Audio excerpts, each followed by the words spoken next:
Welcome to Big Blend Radio with your hosts, Lisa and Nancy, editors of BigBlendMagazine.com.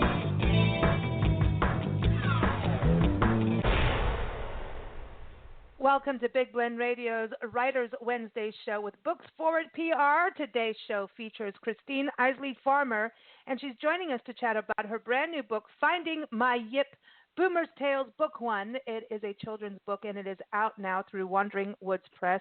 I encourage you to go to Christine's website. It is goodreadsbychristine.com, and that's Christine with a CH.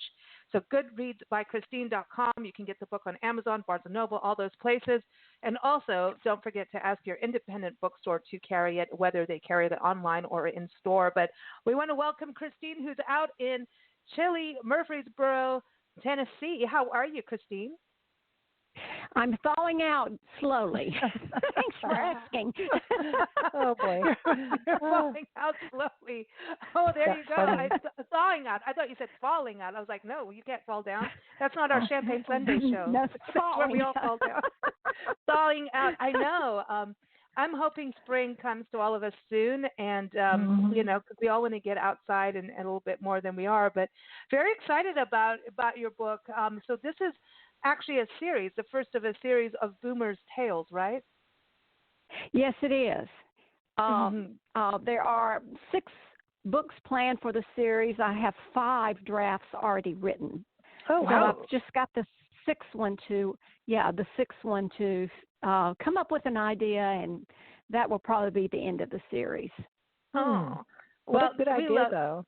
It's such a cute story, and, you know, I love this because you're tackling things, issues that children go through, and dogs, right? And you're also sharing the connectivity between, you know, the fur family and the human family and how they're connected. And also there's music in there because I know you're into music, and we'll talk about that in a second. But let's start with Boomer, who Boomer is. Well, Boomer is a Cavalier King Charles Spaniel, and in the first book, he is a puppy. He and his 2 sisters live with, and the mama dog, live with Nana, or right now staying with Nana Weathers. Their owner has taken a long extended trip and has left the mother dog and the puppies with her good friend Nana Weather, or Celia Weathers. And so what happens is that living with Nana Weathers is her 9-year-old granddaughter, Chloe. And Boomer and Chloe form a bond. Now, Boomer doesn't have a name at first, but he's the only male puppy in the litter. He has 2 sisters. And so the 2 of them form a bond because Chloe has a stutter. And Boomer can't yip. He can't figure out why he can't yip like his sisters do. So they bond together because Chloe sympathizes with the fact that he's trying to yip and he can't. And she tries to talk, but she stutters. And she also has a wish. She wants to sing. She wants her grandmother is a musician who plays the piano and also sings. And she wants to sing. She says Nana is singing in the kitchen, and she leans over and whispers in Boomer's ear, "I wish I could sing like Nana." So what she wants to do is to be able to sing with confidence and not stutter like her grandmother. I know. I want people to know that you've got a really big career in music as a performer, also a professor, especially when it comes to opera, operetta, musical theater. And this is not just in this country, but also in Europe. And so it's a long list. And also you teach. And I wanted to touch on this with singing because we actually have some friends. One lady we've known, you know, for years who has a stutter, but when she sings, she does not stutter, and it's something to do.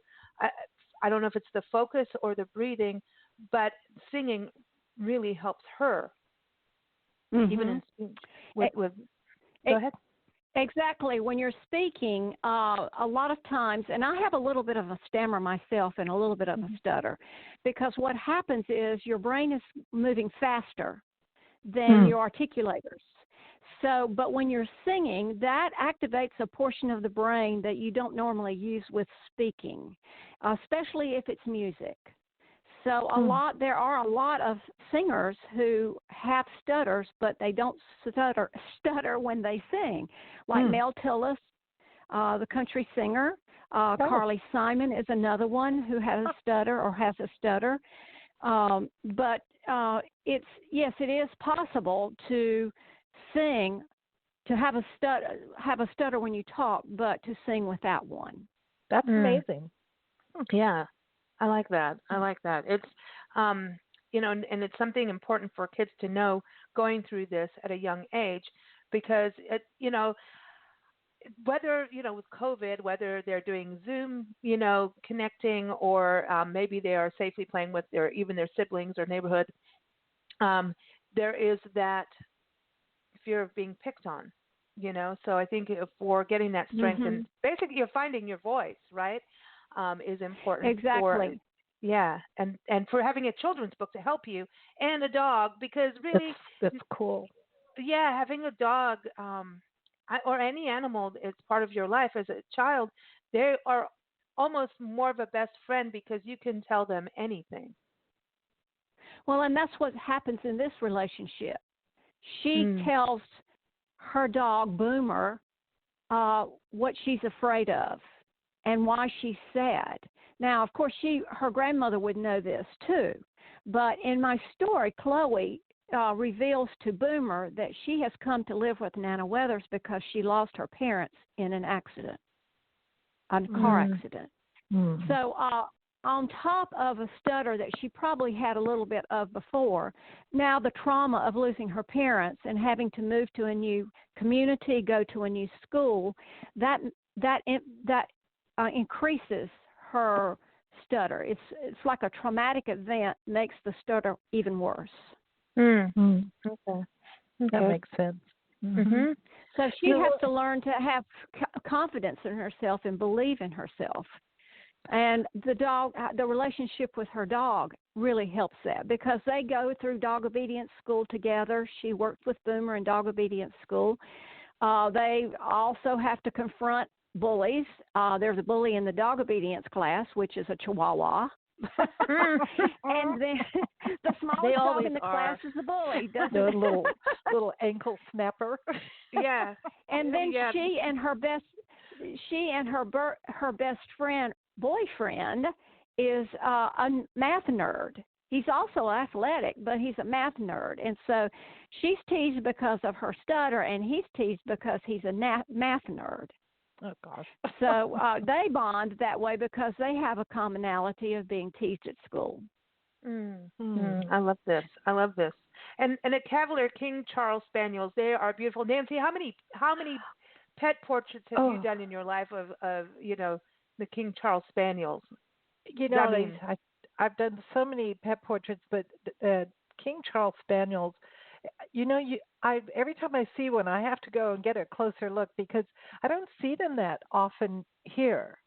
It seems to me there were more in England, but there's yes, because that's where they came from. Yeah, okay, but they're such cute, beautiful, so beautiful, and they're so soft.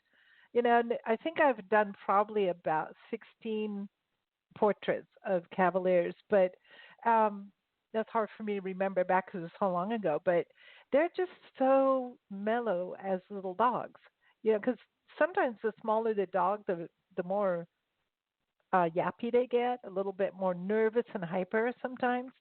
But they're just really, I think they're mellow little dogs. They're very sweet, and their fur is so soft.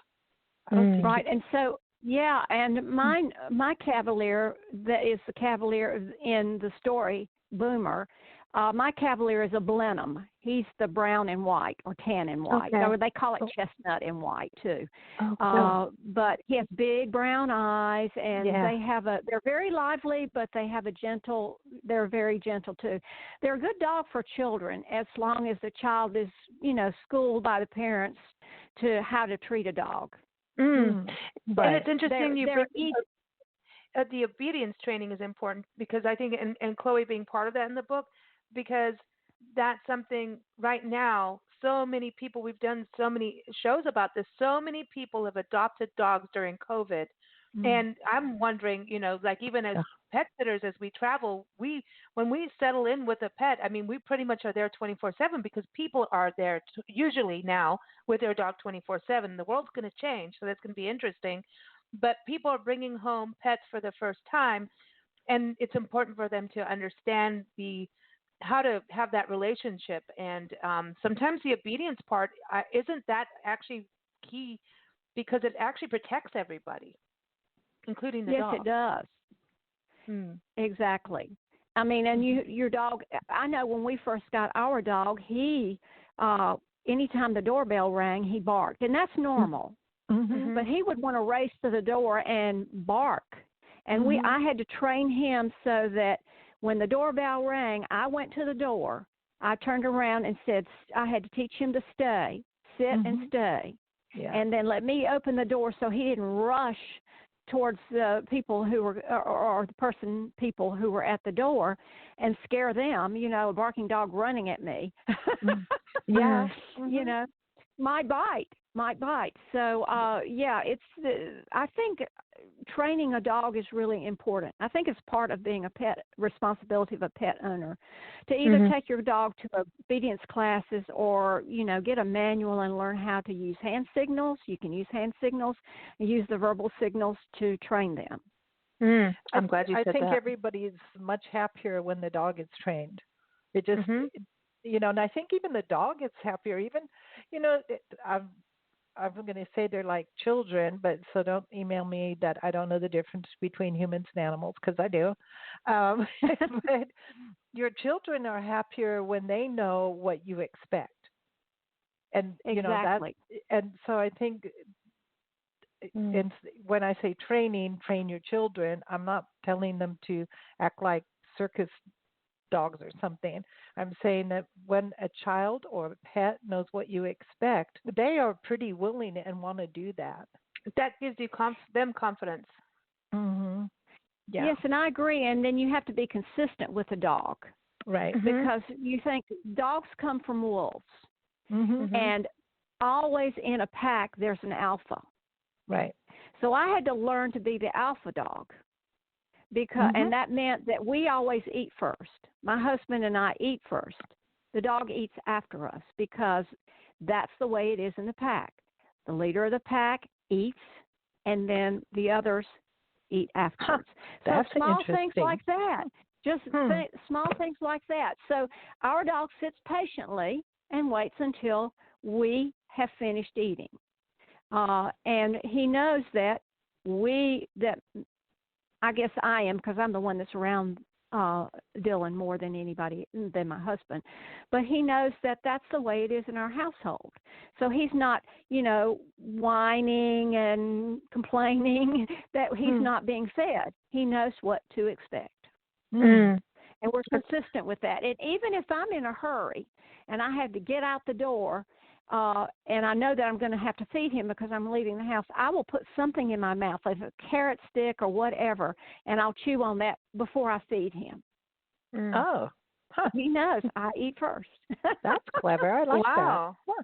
Wow. Well, and it's good that you're doing carrot sticks. I'd be in trouble with that. I'd be like, I'm going to have a piece of pizza first. Well, I want to touch on the I sometimes do have pizza first. But okay, cool. I'm coming with you. We had it for breakfast. But anyhow, it happens sometimes. Going into Chloe, I mean, we're talking about confidence. So, Boomer in the book, finding his yip and finding your yip is about having that confidence to do it and that freedom to be able to, fall down without being poked fun at. But the people who want to, or dogs, or who want to poke fun, will do it. The bullies. And I think having a relationship, having a good buddy with you, always helps boost your confidence to get past the drama we go through with others, the bullies in our lives. But the confidence part for Chloe to be able to sing is, getting up on stage. I remember, obviously, I know how to talk a lot. But I remember as a singer, I could get up on stage and sing and be connected in the energy of the band, the energy of the audience. be connected in the energy of what I was doing and go off into my own little world. But I mean, the nerves, like at one, I mean, I couldn't hold a microphone. I would start shaking and people are looking at me because I'm pretty, I'm shy, but I'm and reserved in a way where you wouldn't believe that, but it's true.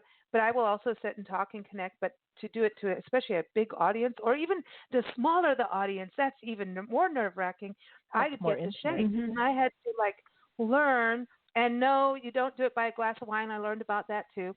But how to build confidence to do it because it's nerve wracking. And then to even talk to the audience was like just to tell them what song we're going to do or no way.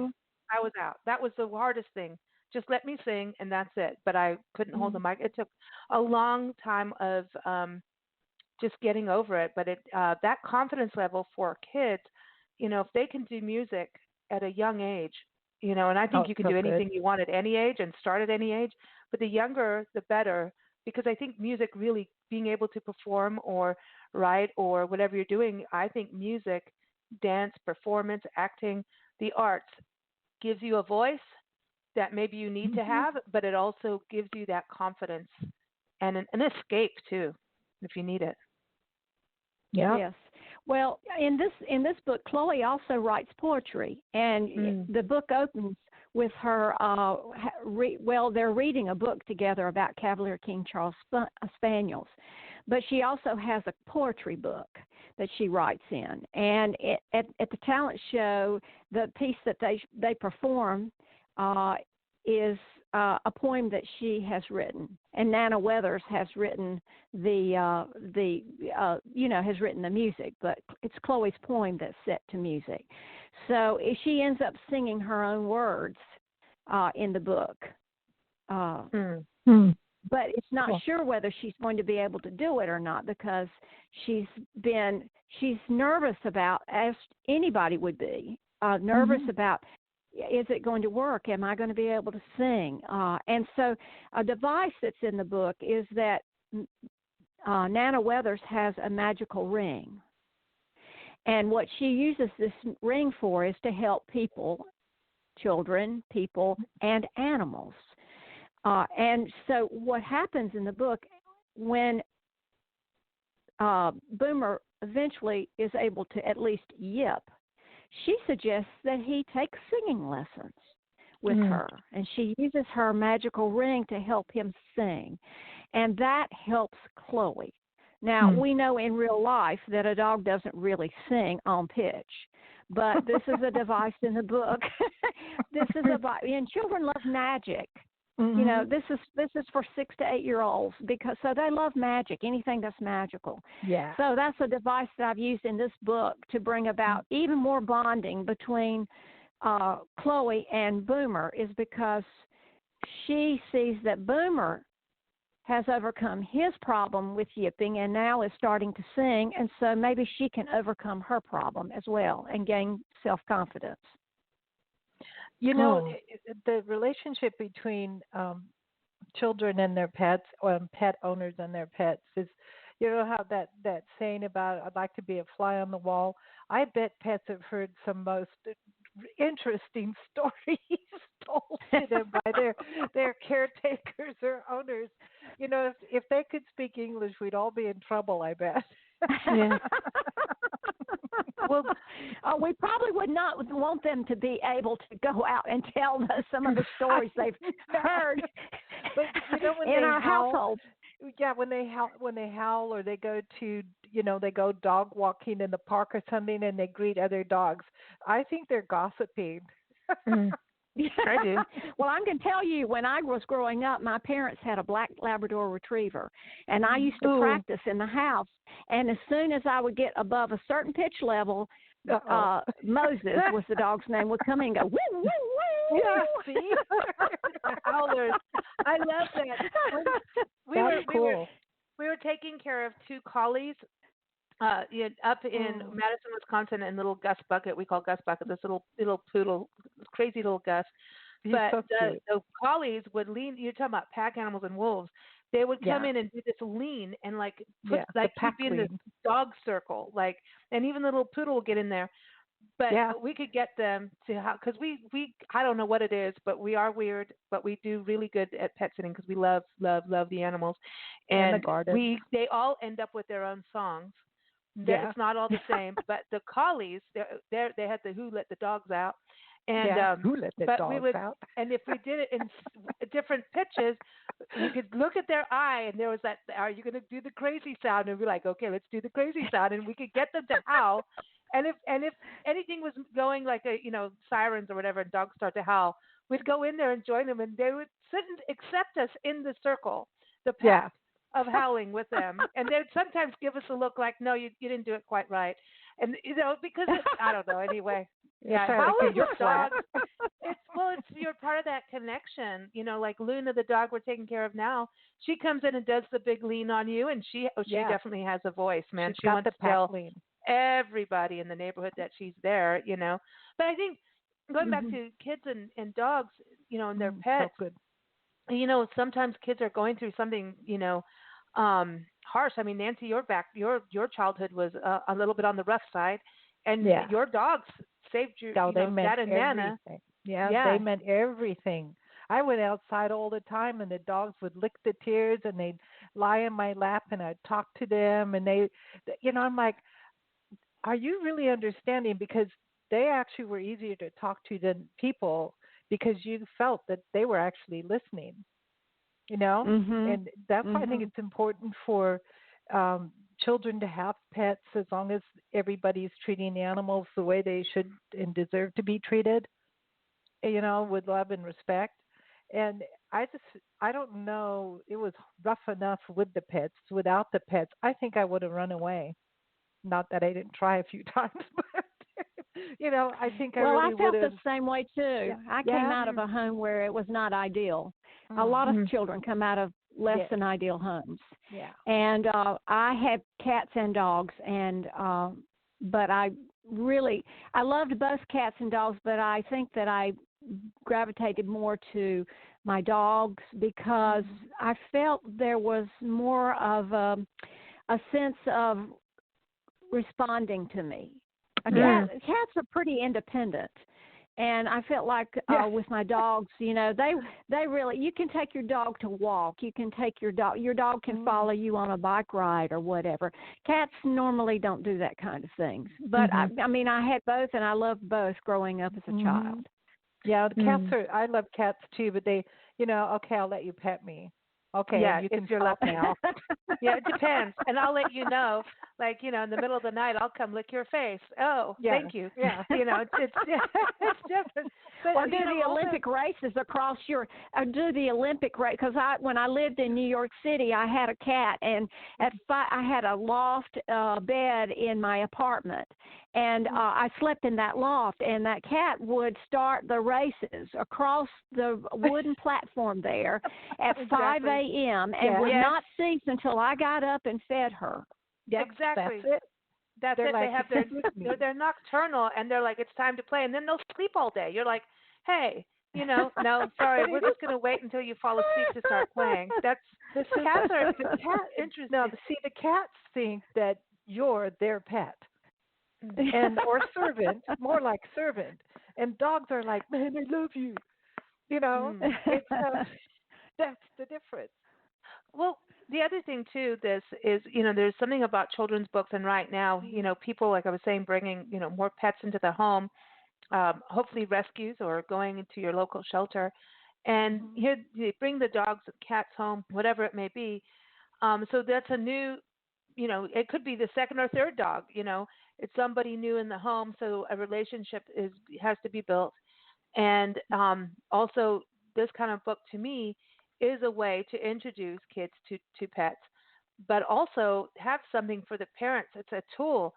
I think parents need all the tools and support they can, because suddenly it's like, oh, kids, I might be homeschooling, and there's homeschooling, or that you set up to do homeschooling. You made that choice a few years ago, and there's a whole program for that. And then suddenly it's like, hey, I'm half homeschooling because, I'm balancing work and kids. But a book is a way to kind of escape the reality of day-to-day life and do something together as a family, and then there's still learning in there. Exactly. Yeah. Mm-hmm. I mean, parents can read to their children, read with their children. That's a bonding activity right there. You sit and read it. But if you have a child that's learning how to read, you help them with words that they don't understand. Nice thing about my book is I have a glossary at the end, which gives them. They're musical terms, and so not every parent is musical. So if there are words like pitches, what does that mean? There's a glossary in the back that explains that. The mother dog is from England, and she barks in English, British. So not everyone understands what blimey means. Blimey, So a glossary helps with that for the parents. Now, wouldn't it be fun, since you're going to have accents with your dogs, to have this animated as an animated series? Wouldn't that be fun? Oh, that would be. I think it'd be so funny because it's kind of like what Disney would do, and so it's kind of like the Lady and the Tramp kind of thing. And yes. You could have the puppies have British accents. Oh, I love that. Oh no. Well, the puppies are American born, but their mother is British, so she barks British. But the puppies, proper. But the puppies absorb that because of her quote accent, if you want to call it that. But she uses a different vocabulary, so they learn that too. And the mother dog has these. The mother dog has these sayings that she uses. They're supposed to be sage with sayings, so that the puppies can understand. It's not right to steal. It's not right to do certain things, but it's put in a way that the mother dog would explain it to them in dog language. So this is why dogs bark at each other, because one is barking in a British accent and the other one's barking in a German accent. In Italian. Oh, wait. And if you have rescues, if they're rescues, they're going into a neighborhood that may have the southern drawl, and then the other side is like, hey, I just got rescued from New York City. Move on with it. You're gonna have it. It's like, listen, you got to pass by fast. Don't take your time to animate this. Oh, I know. I love this. So people, you've got to get reading on this, and I'm glad this is a series that's coming out. It's out now, but the first one's out, but a full-blown series. I'm really glad you're doing that, and it's exciting, again, also what you're doing with music, because music has been taken away out of so many school programs, depending on where you live in the country, and some places just don't have it in the world, and books are universal. So I think that's the education part. In closing, is that something why you decided to write? Because I know you've done a lot of professional papers over your years as a professor and a teacher and performer. The professional papers, those ones that you must really read with your brain open, But when you think about a kid's book, I mean, was it to educate? Well, yes, it is to educate children that music is something that would be it would be a lot of fun to do. It's also to educate children who do, whether it's a stuttering problem, speech impediment, or another disability. There are all kinds of disabilities in our society. And so even if you read a story about a stuttering child, I think a child with any disability could relate to that, So it was for that reason also. But I think I wanted to include music because in my life, my own personal life, music was really had the power to help me heal. I get that. I agree. It was through, I expressed myself as a child in my family. I would get out and dance and sing. I'd make up my own stories, my own songs. Awesome. It was a way. It was an escape for me. It was a way of knowing that I have something that I love to do. And my father did not encourage me to be a musician or singer. Yeah, of course. He Yeah. thought that was not going to be a good way for a woman to earn her living. You're supposed And to that, get married. I'm thinking years ago, but I have had students that have come in through my doors and said, my parents are not in favor of me being a music major. So I understood exactly where they were coming from. I understood where their parents were coming from, but I also understood, basically the student has a love for something and they are being discouraged. And that's what happened to me. I was being discouraged. But I found that music for me, as a child, was such a deep emotional connection. And I think we heal through those things, don't you? Yeah. When we have a deep emotional connection to something, it gives us it has a healing power. So that's one reason I wrote this book with music in it. It's such a funny thing how parents can be. It doesn't. If your child wants to be a scientist, you're like, yay, yay. Oh, I want to be a musician. No, that doesn't mean it's the only thing that person's gonna do. It's so either or. Maybe the answer would be the child wants to study music and be a musician, and that'd be, oh, that's great. And what else do you want to do? And leave the door open instead of, no, you have to do it. It's this way. It can't be that way. Especially, I think we're finally coming out of the thing where the women are supposed to be in the kitchen. Hopefully. That we are past that now. But hopefully. But, just to let the person be the person they're meant to be. And that is totally up to the person.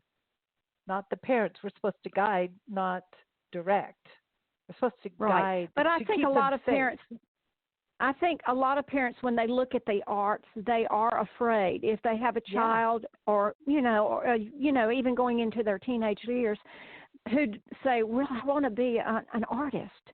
I want to paint. I want, they are a little bit, I can understand that they would be a little hesitant saying, well, there's not a lot of security in that. Well, certainly wasn't a lot of security in becoming a professional singer. I can tell you that right now. I mean, I lived from job to job there for a while. And so I understand where parents are coming from, but, your child has to get out and do what he or she loves. Because they won't be happy if they quash that and say, well, I'm not going to do that because my parents don't approve. Well, do you really want your child to live an unfulfilled life and resent you in the long run? Exactly. Yeah, exactly. I love the theme of your book because it's finding your voice, and being able to do the singing to get the yip, but it's about finding your voice in life, who you are too, And it should be a conversation that starts at a young age, I believe, not wait until you're in high school going, okay, you're going to college and now you don't know what to study. Because sometimes, I know adults who don't know what they want to do. And they're still wondering. And you can have so many interests and it's okay to explore each one. And it's okay to flip and go, you know what, I'm going to do this now. We're living longer as a species, maybe not so much with COVID. Unfortunately, it's a sad time, but we are living longer lives where people are having more than one career, and so it's like you're a writer now. You're a children's book author. Did you have that on your list when you were a child? Maybe you did, but there's extra things. No, I didn't have that on my list. So that's interesting. See, it changes as we go, and everything's connected in the long run. At the end of the day, as I like to say, right, Nancy? At the end of the day, it is always connected. And what your passion is will develop into other things. And it's just, I think now even children have got to feel excited about continuing forward. The pandemic and all the drama our country and the rest of the world is going through, and has gone through in the last few years, it's got to be scary as a child, thinking about, pandemics, epidemics, and, all of this stuff. We've got to give seeing them hope family to keep members moving die forward. from this. Yeah, exactly. Seeing family members and loved ones die from this. And, also the fact of the matter is that children who have been trying to learn remotely, my great nephew is very active, and sitting at a computer all day long is not really for him because he is an active kid. He likes to play soccer. He likes to play basketball.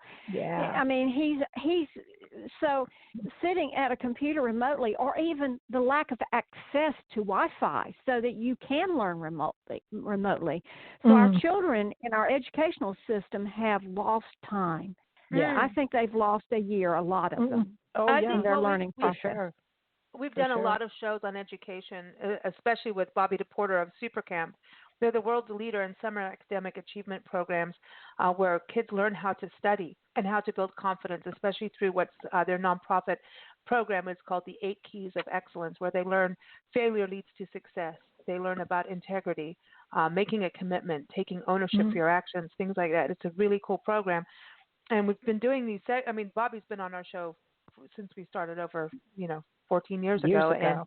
And she, changing the in-person to virtual, she's saying that some schools are saying, you know what, just skip the year and get over it and just cancel out what happened and restart from the beginning again of that grade, because the emotional connectivity to the content isn't there. Kids doing Zoom, some of them just turn off their video, and some will lie about not being able to have video access. You don't know if they're texting to their friends. And the lack of emotional connection is so important. That's, again, going back to your book, Boomer's Tales. That's the one thing kids can have if they have a pet in their house, is some kind of emotional connection that they may not be getting, especially if they're a single kid at home. Yeah. Think about all the latchkey kids, right? Latchkey parents. Yeah. I mean, these kids coming home maybe alone and not being able to just be out there running around with their friends and kicking cans. I always talk about that for some reason. What did I do? But but having the pet can I know really everything you did, Lisa. I know you do. Eventually it comes out, even on our radio shows. I'll forget I've never told her something. I'm like, well, I'm in my 40s now. What are you going to do? Chase me around the garden with a rolling pin? It ain't happening. I still have a wooden spoon. I have a wooden spoon. There are no secrets on the radio, are there? I know, right? So, but that's the thing. I think the kids need emotional connection now more than ever, and they may be closing off. And an animal will help that close off stage, kind of break that open. And it's important that even the animals have projects together. And part of that could be the obedience part. Part of it could be, okay, your duty is to teach the dog to sit. And that means you both have to have patience. And it's a long journey.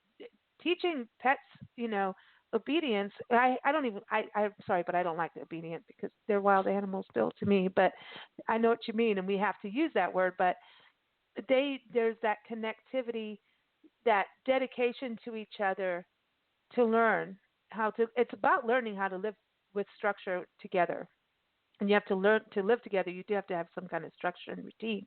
And exactly, I think kids had projects like that. Music is another way, because there's a release through music and writing. Poetry is always a big deal as a kid, being able to write. And poetry. I wrote poetry as a child. That was another outlet for me. Yeah, it's huge. I mean, it's a hobby, but it still is. It's a hobby. I don't try.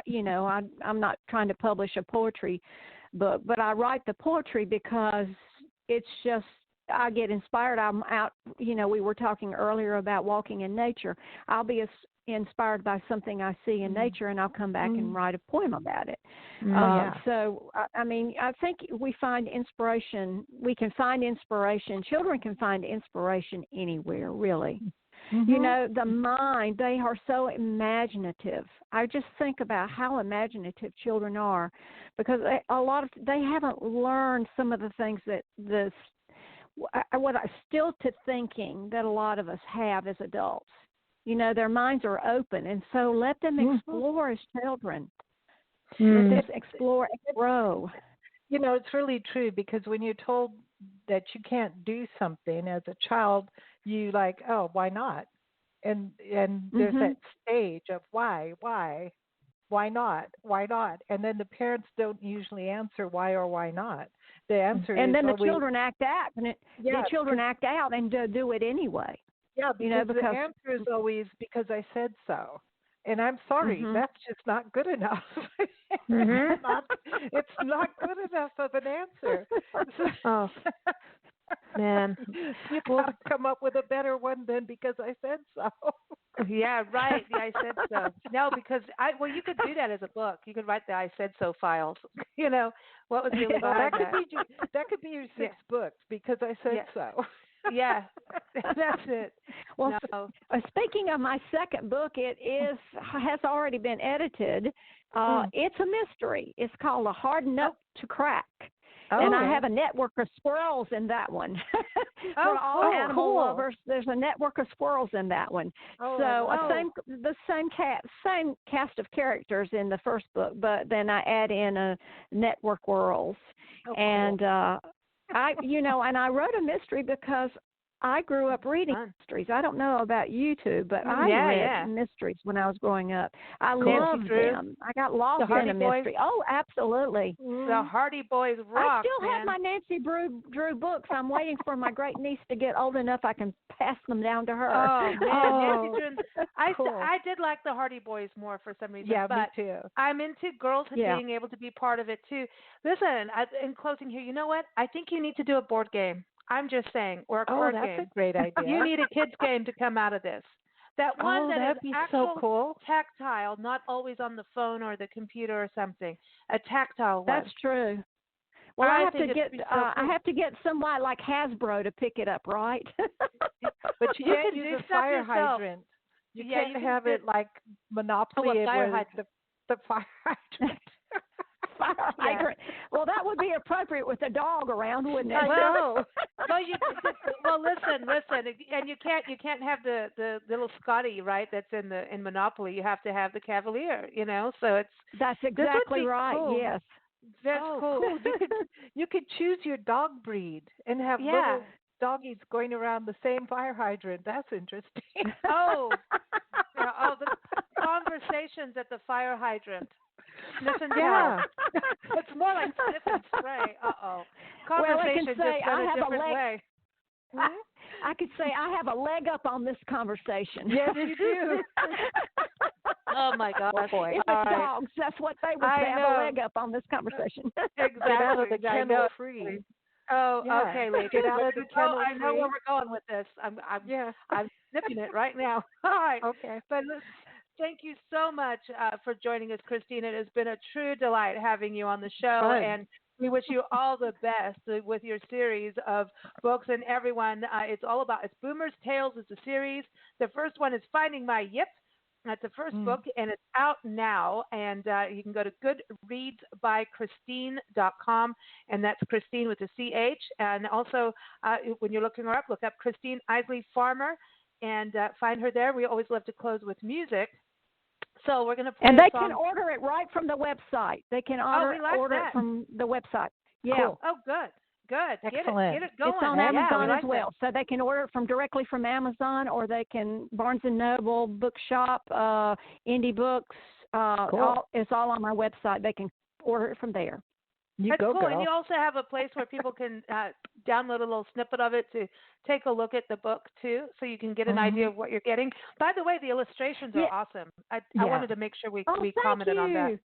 Mm-hmm. Did you do I will pass that on to Taylor Bills. No, Taylor Bills, who lives in the same city as I do, he did the illustrations for me, and his father was a colleague of mine at MTSU. He was on the piano faculty. And when I was directing the opera program at MTSU, I hired Taylor, who is an artist in his own right, to designs of sets. So he's very, very talented. That's awesome. Great illustrations. Awesome. Super cool. Awesome. All right. Pass that along to him. Oh, please do. Please do.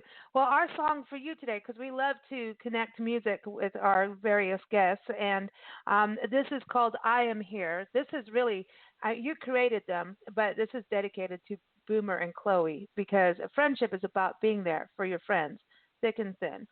And this may have been written for a loved one, that kind of lovey-dovey thing. But Oh, I this am is here. you. I know. This is a beautiful, beautiful song, and it is by Gina Zavalis. Gina is an incredible singer, and I know she's in the works with more music, so we're looking forward to that. Everyone, you can learn more about Gina. Go to ginazavalis.com. That's Zavalis, ginazavalis.com. So here it is. It's off of her EP that is self-titled, Gina Zavalis. So enjoy. I am here, and thank you so much, Christine. You take care. Thank you. I enjoyed meeting and talking to you and Nancy today. Thank you. And thank you all for joining us here on Big Blend Radio. Keep up with us at bigblend.radio.com.